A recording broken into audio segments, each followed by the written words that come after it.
ఈనాడు సంస్థల అధిపతి చెరుకూరు రామోజీరావుతో ఆది నుంచి వైఎస్ రాజశేఖర రెడ్డి కుటుంబానికి వైరం ఉంటూనే ఉంది. తనను రామోజీరావు శత్రువుగా భావించి ముఖ్యమంత్రి పదవి దక్కనీయకుండా చేశారనే బాధ వైఎస్ జీవించినప్పుడు ఉండేది. అయితే తరువాత కాంగ్రెస్ లో వృద్ధతరం నేతలంతా మరణించిన తర్వాత వైఎస్ కు ముఖ్యమంత్రి పదవి దక్కింది. సీఎం అయిన తొలినాళ్లలో వైఎస్ రామోజీతో రాజకీయ రాయబారం నడిపి విఫలమయ్యారు. ఇక తరువాత రామోజీ అంతు చూడాలనే తపనతో పలు మార్గాలు వెతికి కొన్నాళ్లు ఇబ్బందులు పెట్టారు. తరువాత ఆయన హెలికాప్టర్ ప్రమాదంలో మరణించడంతో వారసత్వంగా వచ్చిన వైరాన్ని జగన్ కొనసాగించారు. రామోజీకి వ్యతిరేకంగా పత్రికను నడిపి ఆయన నగ్న చిత్రాలను తమ పత్రికల్లో ప్రచురించి తాను వైరాన్ని ఎంత బాగా నడపగలరో చూపించుకున్నారు. అయితే తరువాత మారిన పరిస్థితుల్లో తానే స్వయంగా రామోజీ ఫిలిం సిటీకి వెళ్లి ఆయనతో సంధి చేసుకున్నారు. ఈ సంధి గత కొంతకాలంగా సాగుతూనే ఉంది. ఇరువైపుల నుంచి ఎటువంటి ఘర్షణలు, దూషణలు, ఇతర వైరాలు లేకపోయినా ఇప్పుడు మళ్లీ జగన్ క్యాంపు రామోజీరావును టార్గెట్ చేసుకుని తన పత్రికలో కథనాలు ప్రచురిస్తూ వస్తోంది. తెలంగాణలో టీడీపీ, కాంగ్రెస్ లు పొత్తుకు తహతహలాడుతున్నాయని, ఆ పొత్తు కోసం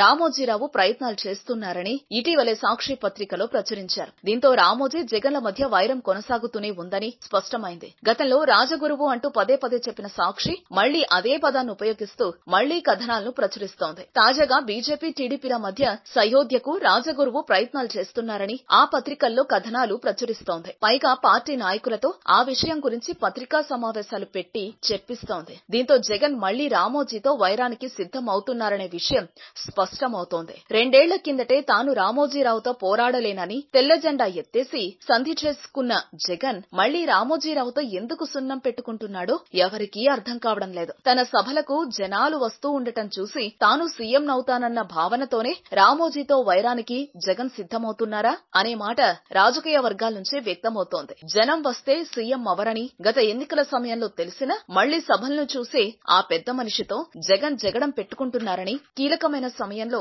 ఇటువంటి తప్పులు చేసి స్వర్ణావకాశాన్ని జగన్ పోగొట్టుకుంటున్నారని సొంత పార్టీ నాయకులు ఆవేదన వ్యక్తం చేస్తున్నారు. ఏం చేస్తాం, కొంతమంది అంతే.